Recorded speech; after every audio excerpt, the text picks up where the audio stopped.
दोस्तों, आज तक इंडो पाक बॉर्डर पर हिंदुस्तान को सिर्फ अपने पड़ोसी देश पाकिस्तान की तरफ से घुसपैठ का खतरा था।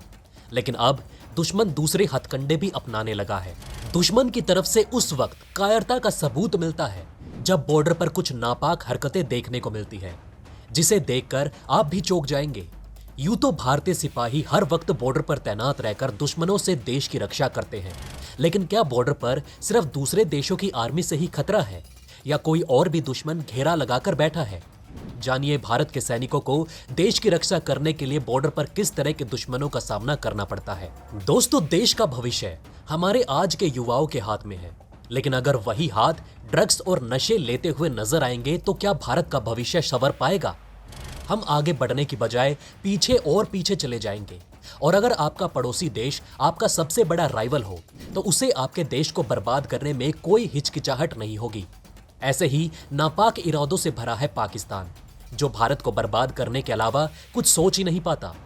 इसलिए हमारे सिपाही जो बॉर्डर पर तैनात हैं, उन्हें भारत में घुसपैठियों के साथ साथ ड्रग्स सप्लाई करने वालों से भी निपटना पड़ता है। जी हां दोस्तों, फेंसिंग के जरिए पाइप या दूसरे हथकंडे अपनाकर भारत में ड्रग्स को भेजा जाता है।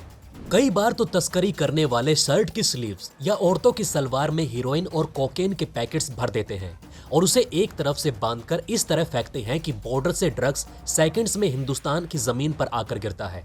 फिर भारत में बैठे पाकिस्तान के दलाल इन ड्रग्स की सप्लाई देश के अलग अलग हिस्सों में करते हैं और ये जहर हमारे नौजवानों के खून में घुल जाता है। कुछ टाइम पहले ये नीच हरकत बॉर्डर के तारों के बीच एक लंबे पाइप को डालकर की जाती थी, जिससे दूसरे साइड में स्मगलर इस पाइप के जरिए ड्रग्स के पैकेट पहुंचाया करते थे। लेकिन बीएसएफ ने इनके नापाक इरादों को असफल कर दिया और सख्ती बढ़ाते हुए स्मगलर्स का जीना हराम कर दिया। पर एक बार फिर से स्मगलर्स नए हथकंडों के साथ बॉर्डर पर दिखाई देने लगे हैं, क्योंकि उनके हिसाब से जमीन पर बॉर्डर है, आसमान में नहीं। इसलिए उन्होंने आसमान को अपना जरिया बना लिया है और अब महज एक कपड़े की मदद से स्मगलर भारत में ड्रग्स की सप्लाई करने लगे हैं। ऐसे ही कुछ घटनाएं बॉर्डर पर आधी रात को बीएसएफ के जवानों को देखने को मिलती है। वाक्य कुछ इस तरह का है कि अमृतसर के खेमकरण सेक्टर में तस्करी का कुछ ऐसा ही खेल चल रहा था। स्मगलर्स अंधेरे का फायदा उठाकर फेंसिंग के करीब पहुंच गए थे, लेकिन उन्हें इस बात का जरा भी भनक नहीं था कि इन पर बीएसएफ के जवानों की पैनी नजर पड़ चुकी है। पहले तो इन्होंने फेंसिंग के जरिए भारत में एक पाइप दाखिल कर दिया, फिर उस पाइप के जरिए सफेद जहर यानी हीरोइन की सप्लाई की जाने लगी। भारत के सीमा में स्मगलर्स के 2 पैडलर पहले से ही मौजूद थे, जो भारत के अलग अलग हिस्सों में इसकी सप्लाई करने वाले थे। लेकिन बीएसएफ के होते हुए ये कभी कामयाब नहीं होने वाले थे। बीएसएफ के जवानों ने वार्निंग देके इन्हें वहीं रुकने को कहा, लेकिन वो नहीं माने। फिर क्या था, पहली बार स्मगलर्स का बॉर्डर पर एनकाउंटर कैमरे में कैद हो गया। बीएसएफ के जवानों ने दोनों तरफ के 2 स्मगलर्स को गोलियों से भून दिया। वैसे तो स्मगलर्स रात के काले अंधेरे में ही सप्लाई का ये काला खेल रचते हैं, लेकिन जब से थर्मल इमेजिंग टेक्नोलॉजी का इस्तेमाल किया जा रहा है, बॉर्डर पर स्मगलर्स को रात के अंधेरे में पकड़ना आसान हो गया है। इन स्मगलर्स का एक ही मकसद है कि भारत के यूथ को ड्रग्स एडिक्ट बनाया जाए और इससे मोटी कमाई की जाए, जिसके लिए सप्लायर भारत के अलग अलग हिस्सों में ड्रग्स की तस्करी करता है। इसमें सबसे ज्यादा तस्करी भारत के पंजाब राज्य में की जाती है। ये कहना गलत नहीं होगा कि ये स्मगलर्स का अड्डा बन चुका है। आंकड़ों के अनुसार पंजाब का यूथ सबसे ज्यादा ड्रग्स का कंजप्शन करता है। ऐसा इसलिए भी है क्योंकि बॉर्डर से पंजाब राज्य सबसे नजदीक राज्य पड़ता है।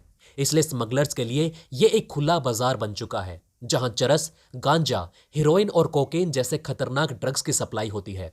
लेकिन सबसे हैरान कर देने वाली बात तो अभी हमने आपको बताई ही नहीं है कि भारत में पाकिस्तानी स्मगलर अपने पैडलर कैसे बनाते हैं। तो दोस्तों, आपको बता दें कि स्मगलर के जो पैडलर होते हैं वो कई बार तो पाकिस्तानी ही होते हैं, लेकिन ज्यादातर भारत के लोगों को ही इस जाल में फंसाया जाता है।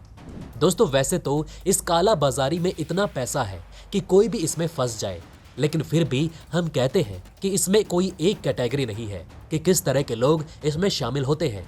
इनकी पहचान करना मुश्किल है, क्योंकि पाकिस्तानी स्मगलर लोगों को फंसाने के लिए हर हद तक कोशिश करते हैं और कई बार इनकी बातों में आकर लोग देश से गद्दारी करना शुरू कर देते हैं। इनमें से ही एक भयानक मामला सामने आया था। कुछ टाइम पहले पंजाब की मोहाली पुलिस ने ड्रग्स की एक ऐसी हाईटेक तस्करी का खुलासा किया था जिसकी खबर बीएसएफ को भी नहीं थी, क्योंकि ये स्मगलिंग फोन से व्हाट्सएप पर फिक्स की गई थी और गूगल मैप के जरिए लोकेशन भी दी गई थी। तस्करी के इस काले धंधे के लिए बॉर्डर पर तैनात बीएसएफ के जवान अनिल कुमार को मोहरा बनाया गया था। अनिल ने कुछ रुपयों के लिए भारत माता से गद्दारी का रास्ता अपनाया। लाहौर के बड़े स्मगलर इम्तियाज ने अनिल कुमार पर ऐसा जाल फेंका कि अनिल पाकिस्तानियों की स्मगलिंग गैंग का सबसे बड़ा पैडलर बन गया। दरअसल एक शादी में अनिल इम्तियाज की गैंग के एक आदमी से मिला। तभी से इम्तियाज अनिल को फंसाने की कोशिश में लग गया। दुर्भाग्यवश अनिल उनकी बातों में आ गया और भारत के लिए एक बड़ा खतरा बन गया। सबसे पहले अनिल के पास पाकिस्तानी सिम भिजवाई गई। फिर इम्तियाज लाहौर में बैठकर अनिल की लोकेशन पूछता था। अनिल अपनी लोकेशन का स्क्रीनशॉट लेकर व्हाट्सएप के जरिए इम्तियाज को भेजता और फिर शुरू होता तस्करी का शर्मनाक खेल। जिस जगह अनिल की पोस्टिंग होती थी उसके सामने लगी फेंसिंग के दूसरी तरफ पाकिस्तानी सिपाही हट जाते थे और उनकी जगह स्मगलर आ जाते थे। फिर अनिल की आंखों के सामने ही ड्रग्स भारत में एंटर किए जाते थे। लेकिन ये खेल ज्यादा दिन टिक नहीं पाया और अनिल पंजाब पुलिस के हत्थे चढ़कर सीधा जेल में डाल दिया गया। अनिल की इस गद्दारी की वजह से उसके साथी दोस्तों पर भी गद्दारों की तरह नजर रखी गई। लेकिन ऐसा करना बिल्कुल सही नहीं होगा कि एक की वजह से हम सभी जवानों के ऊपर उंगली उठाएं। इससे एक बात तो साबित होती है कि शरीर के साथ साथ एक जवान का मानसिक रूप से भी मजबूत होना कितना जरूरी है। इसके साथ ही देश में छिपे उन गद्दारों को भी ढूंढना जरूरी है जो इस नापाक हरकत में भागीदार बनते हैं। तो दोस्तों, इस पर आपका क्या कहना है हमें कमेंट करके जरूर बताएं। इसी के साथ दोस्तों मैं मिलता हूं आपसे ऐसे ही किसी अगली वीडियो में। तब तक के लिए हमारे चैनल पर बने रहें। धन्यवाद।